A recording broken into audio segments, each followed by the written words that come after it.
Breaking news. Karnataka ముఖ్యమంత్రి సిద్ధరామయ్య రాజీనామాను governor Thawar Chand Gehlot ఆమోదించారు. దీంతో ప్రస్తుత మంత్రిమండలి కూడా తక్షణమే రద్దయింది. కొత్త ప్రభుత్వం ఏర్పడే వరకు ఆపద్ధర్మ ముఖ్యమంత్రిగా కొనసాగాలని సిద్ధరామయ్యను గవర్నర్ కోరారు.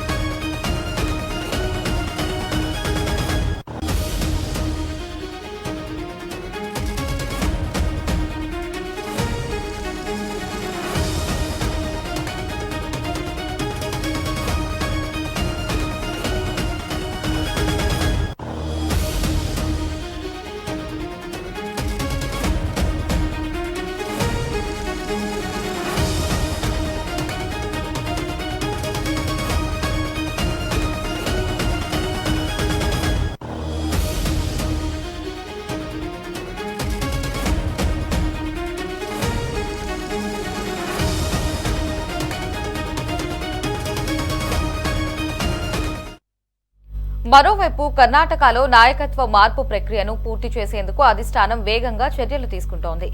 ఈ మేరకు ఉప ముఖ్యమంత్రి డీకే శివకుమార్ గురువారం రాత్రే ఢిల్లీ చేరుకున్నారు. ఆయన కాంగ్రెస్ ప్రధాన కార్యదర్శి కేసీ వేణుగోపాల్తో ప్రత్యేకంగా సమావేశమై కొత్త ప్రభుత్వంపై చర్చిస్తున్నారు. మరోవైపు సిద్ధరామయ్య ప్రయాణిస్తున్న విమానం ప్రతికూల వాతావరణం వల్ల మొదట జైపూర్కు మళ్లించారు. దీంతో కాస్త ఆలస్యంగా ఆయన కూడా ఢిల్లీకి చేరుకుని కాంగ్రెస్ అగ్రనేత రాహుల్ గాంధీతో భేటీకి సిద్ధమయ్యారు.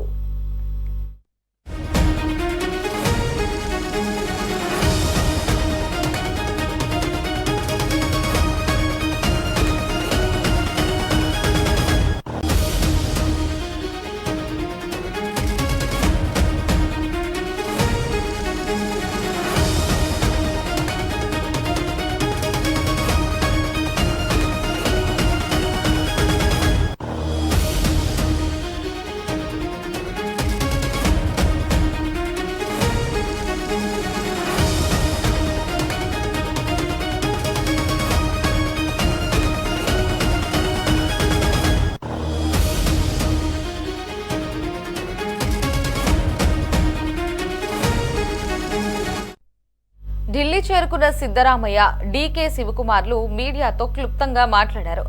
శాసనసభ పక్షం, పార్టీ హైకమాండ్ కలిసి కొత్త నాయకుడిని ప్రకటిస్తాయని స్పష్టం చేశారు. తనకు రాజ్యసభ సీటు ఆఫర్ వచ్చినట్లు జరుగుతున్న ప్రచారంపై మాత్రం ఆయన స్పందించలేదు. ఆ ప్రశ్నకు సమాధానం దాటవేస్తూ నేరుగా ముందుకు సాగిపోయారు. ఇక డీకే శివకుమార్ కూడా అధిష్టానంతో చర్చల తర్వాతే తదుపరి నిర్ణయాలు ఉంటాయని మీడియాకు తెలిపారు.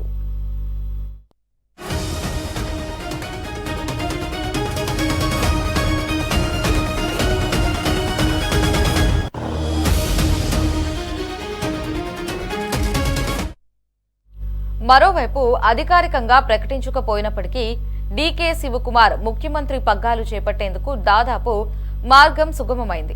మంత్రివర్గ కూర్పు, సిద్ధరామయ్య డిమాండ్లపైనే అధిష్టానంతో ఆయన చర్చిస్తున్నట్లు ప్రచారం జరుగుతోంది. ఇవి కొలిక్కి వస్తే ఆయన ప్రమాణ స్వీకారం చేసే అవకాశం ఉంది. జూన్ 1 లేదా 4వ తేదీన ఆయన ప్రమాణ స్వీకార కార్యక్రమం ఉంటుందంటూ పార్టీల వర్గాల ద్వారా తెలుస్తోంది. దీనికి సంబంధించి మరిన్ని అప్డేట్స్ ని మా ప్రతినిధి కాశీరావు ఫోన్ లో అందిస్తారు. కాశీరావు. లహరి, కర్ణాటక రాజకీయాల్లో కీలక పరిణామాలు వేగంగా చోటు చేసుకుంటున్నాయనే చెప్పుకోవాలి.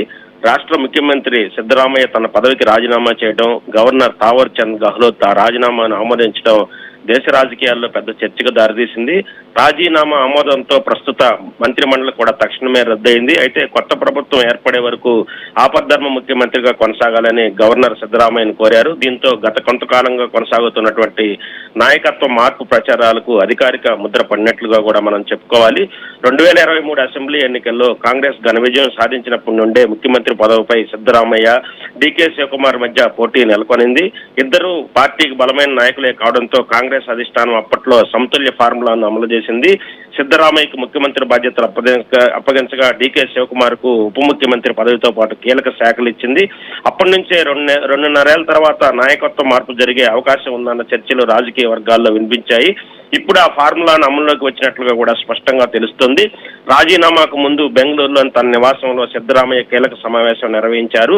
ఈ సమావేశానికి డీకే శివకుమార్ తో పాటు పలువురు సీనియర్ మంత్రులు, కాంగ్రెస్ నేతలు కూడా హాజరయ్యారు. అక్కడే తాను ముఖ్యమంత్రి పదవిని వీడుతున్నట్లు కూడా సిద్ధరామయ్య తన మంత్రివర్గ సహచరులకు తెలియజేశారు. అనంతరం ఆయన రాజ్భవన్ కు వెళ్లి తన రాజీనామా లేఖను సమర్పించారు. గవర్నర్ రాష్ట్రానికి వెలుపల ఉండటంతో ప్రత్యేక కార్యదర్శి ద్వారా ఆ లేఖ స్వీకరించబడింది. అనంతరం గవర్నర్ అధికారికంగా ఆమోదం తెలుపుతూ మంత్రివర్గాన్ని రద్దు చేశారు. రాజీనామా అనంతరం కాంగ్రెస్ అధిష్టానం కర్ణాటకలో నాయకత్వ మార్పు ప్రక్రియను వేగవంతం చేసింది. ఉప ముఖ్యమంత్రి డీకే శివకుమార్ నిన్న రాత్రి ఢిల్లీ చేరుకున్నారు. అక్కడ ఆయన కాంగ్రెస్ ప్రధాన కార్యదర్శి కేసీ వేణుగోపాల్ తో ప్రత్యేక సమావేశం నిర్వహిస్తూ కొత్త ప్రభుత్వ రూపకల్పనపై చర్చలు జరుగుతున్నట్లు కూడా సమాచారం ఉంది. మంత్రివర్గ కూర్పు, ప్రాంతీయ సమతుల్యత, వర్గాల ప్రాతినిధ్యం, కీలక శాఖల పంపకం వంటి అంశాలపై అధిష్టానం తీవ్రంగా చర్చించినట్లు కూడా తెలుస్తోంది. ఇదే సమయంలో సిద్ధరామయ్య ప్రయాణిస్తున్నటువంటి విమానం ప్రతికూల వాతావరణం కారణంగా మొదట జైపూర్ కు మళ్లించబడింది. దీంతో ఆయన ఢిల్లీ చేరుకోవడంలో కొంత ఆలస్యం జరిగింది. అనంతరం ఢిల్లీ చేరుకున్నటువంటి సిద్ధరామయ్య కాంగ్రెస్ అగ్రనేత రాహుల్ గాంధీతో భేటీకి సిద్ధమయ్యారు. ఈ భేటీలో కర్ణాటక భవిష్యత్ రాజకీయ పరిస్థితులు, కొత్త ప్రభుత్వ నిర్మాణం, పార్టీ సమతుల్యత వంటి అంశాలపై చర్చ జరిగే అవకాశం ఉందని కాంగ్రెస్ వర్గాలు కూడా చెప్తున్నాయి.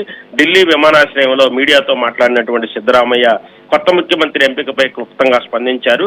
శాసనసభ పక్షం, పార్టీ హైకమాండ్ కలిసి కొత్త నాయకుడిని ప్రకటిస్తాయని స్పష్టం చేశారు.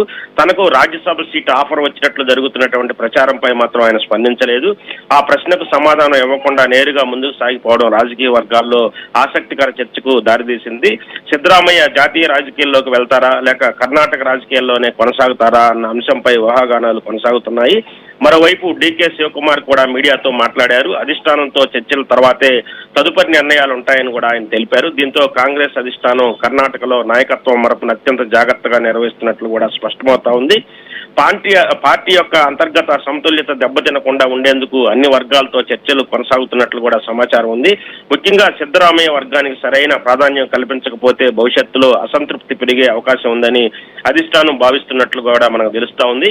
అధికారిక ప్రకటన ఇంకా వెలువడకపోయినప్పటికీ కూడా డీకే శివకుమార్ ముఖ్యమంత్రి పగ్గాలు చేపట్టేందుకు దాదాపుగా కూడా మార్గం సుగమమైనట్లు కూడా రాజకీయ వర్గాలు భావిస్తున్నాయి. కాంగ్రెస్ కు సంక్షేమ సమయాల్లో అండగా నిలిచినటువంటి నాయకుడిగా, పార్టీ ట్రబుల్ షూటర్ గా డీకే ప్రత్యేక గుర్తింపు ఉంది. ముఖ్యంగా 2023 అసెంబ్లీ ఎన్నికల్లో కాంగ్రెస్ విజయానికి ఆయన వ్యూహాత్మక పాత్ర కీలకమని పార్టీ నేతలు భావిస్తున్నారు. ఒక్కలిగ సమాజంలో ఆయనకున్నటువంటి బలము, బెంగళూరు ప్రాంతంలో ఉన్నటువంటి ప్రభావం, పార్టీ నిర్మాణంలో చేసినటువంటి కృషి మొత్తంగా కూడా కలిపి ఇప్పుడు ఆయన సీఎం పదవికి మార్గం సుగమం చేశాయని కూడా విశ్లేషకులు భావిస్తున్నటువంటి పరిస్థితి ఉంది. ప్రస్తుతం మంత్రివర్గ కూర్పు, కీలక శాఖల పంపకం, సిద్ధరామయ్య వర్గానికి ఇవ్వాల్సినటువంటి ప్రాధాన్యం వంటి అంశాలపైనే అధిష్టానంతో చర్చలు కొనసాగుతున్నట్లు తెలుస్తుంది. ముఖ్యంగా సిద్ధరామయ్య అనుచరులకు తగిన స్థానం కల్పించాలన్న డిమాండ్లు కూడా చర్చల్లో కీలకంగా మారినట్లు తెలుస్తుంది. అన్ని వర్గాలను సమన్వయం చేస్తూ ప్రభుత్వాన్ని ఏర్పాటు చేయడమే కాంగ్రెస్ అధిష్టానం ప్రధాన లక్ష్యంగా పెట్టుకున్నట్లుగా కూడా సమాచారం. జూన్ 1 లేదా జూన్ 4న డీకే శివకుమార్ ప్రమాణ స్వీకారం చేసే అవకాశాలు ఉన్నట్లు కాంగ్రెస్ వర్గాల ద్వారా సమాచారం బయటకు వస్తుంది. ప్రమాణ స్వీకార కార్యక్రమాన్ని భారీ స్థాయిలో నిర్వహించేలా పార్టీ ఇప్పటికే ఏర్పాట్లు ప్రారంభించినట్లు కూడా తెలుస్తుంది. కాంగ్రెస్ అగ్రనేతలు, అలాగే ఇతర రాష్ట్రాల ముఖ్యమంత్రులు, జాతీయ స్థాయి నాయకులు కూడా ఈ కార్యక్రమానికి హాజరయ్యే అవకాశం ఉందని సమాచారం. దీంతో కర్ణాటకలో కాంగ్రెస్ కొత్త అధ్యాయాన్ని ప్రారంభించేందుకు కూడా సిద్ధమవుతుందని మనం చెప్పుకోవాలి. సిద్ధరామయ్య రాజకీయ ప్రయాణం కూడా ఇప్పుడు మళ్ళీ చర్చనీయాంశమైంది. సాధారణ రైతు కుటుంబం నుంచి వచ్చినటువంటి ఆయన దాదాపు 5 దశాబ్దాల పాటు కర్ణాటక రాజకీయాల్లో కీలక నేతగా కొనసాగారు. వెనుకబడిన వర్గాల నాయకుడిగా, సంక్షేమ పథకాల రూపకర్తగా ఆయనకు ప్రత్యేక గుర్తింపు ఉంది. ముఖ్యంగా అహిందా సిద్ధాంతంతో మైనార్టీలు, వెనుకబడిన వర్గాలు, దళితులను ఒకే వేదికపై తీసుకువచ్చినటువంటి నాయకుడిగా ఆయన పేరును సంపాదించారు. 2 దఫాల్లో 8 ఏళ్లకు పైగా ముఖ్యమంత్రిగా పనిచేసినటువంటి ఆయన కర్ణాటక రాజకీయ చరిత్రలో ప్రత్యేక స్థానాన్ని సంపాదించుకున్నాడని మనం చెప్పుకోవాలి. ఇక డీకే శివకుమార్ రాజకీయ ఎదుగుదల కూడా కాంగ్రెస్ లో ప్రత్యేక అధ్యాయంగా కూడా మనం చెప్పుకోవచ్చు. పార్టీ సంక్షోభ సమయంలో ఎమ్మెల్యేలను కాపాడటం నుంచి ప్రభుత్వాలను నిలబెట్టడం వరకు కూడా కీలక బాధ్యతలు అయితే నిర్వర్తించారు. కర్ణాటక కాంగ్రెస్ పునరుద్ధరణలో ఆయన పాత్ర ఎంత ఉందనేది పార్టీ నేతలు భావిస్తున్నారు. ఇప్పుడు సీఎం పదవి చేపట్టడం ద్వారా ఆయన రాజకీయ జీవితంలోనే అతిపెద్ద మైలు రాయిని చేరుకోబోతున్నారని మనం చెప్పుకోవాలి. అయితే ఆయన ముందు సవాళ్లు కూడా తక్కువగానే లేవు. గ్యారంటీ పథకాల అమలు, రాష్ట్ర ఆర్థిక పరిస్థితి, బెంగళూరు మౌలిక వసతుల అభివృద్ధి, అంతర్గత వర్గ పోరును నియంత్రించినటువంటి అంశాలు కొత్త సీఎంకు పెద్ద పరీక్షగా కూడా మారనున్నాయి. ముఖ్యంగా సిద్ధరామయ్య వర్గం, డీకే వర్గం మధ్య సమతుల్యత కొనసాగించడం కాంగ్రెస్ అధిష్టానికి పెద్ద సవాలుగా అయితే మారుతుందని మనం చెప్పుకోవాలి. నాయకత్వ మార్పు తర్వాత కూడా పార్టీ ఐక్యతను కాపాడుకోవడం కాంగ్రెస్ కు అత్యంత కీలక అంశంగా కూడా భావిస్తున్నారు. మరోవైపు ప్రతిపక్ష బీజేపీ ఇప్పటికే కాంగ్రెస్ అంతర్గత విభేదాలపై విమర్శలు ప్రారంభించింది. ఈ నేపథ్యంలో కొత్త ప్రభుత్వం ప్రజల్లో విశ్వాసాన్ని నిలబెట్టుకోవటం అత్యంత అవసరంగా మారిన పరిస్థితిగా కూడా మనం చెప్పుకోవాలి. మొత్తానికి కర్ణాటక రాజకీయాల్లో ఒక కీలక అధ్యాయం ముగిసి మరో కొత్త అధ్యాయం ప్రారంభమవుతుంది. సిద్ధరామయ్య యుగానికి ముగింపు పలుకుతూ డీకే శివకుమార్ నాయకత్వానికి మార్గం సిద్ధమవుతోంది. ఈ మార్పు కాంగ్రెస్ కు రాజకీయంగా ఎంతవరకు లాభం చేకూరుస్తుంది, లేక అంతర్గత విభేదాలకు దారితీస్తుందా అన్నది రాబోయే రోజుల్లో తేలనుంది. ప్రస్తుతం మాత్రం దేశవ్యాప్తంగా అందరి దృష్టి కర్ణాటక రాజకీయాలపైనే కేంద్రీకృతమైంది. Lahari, thanks for the updates.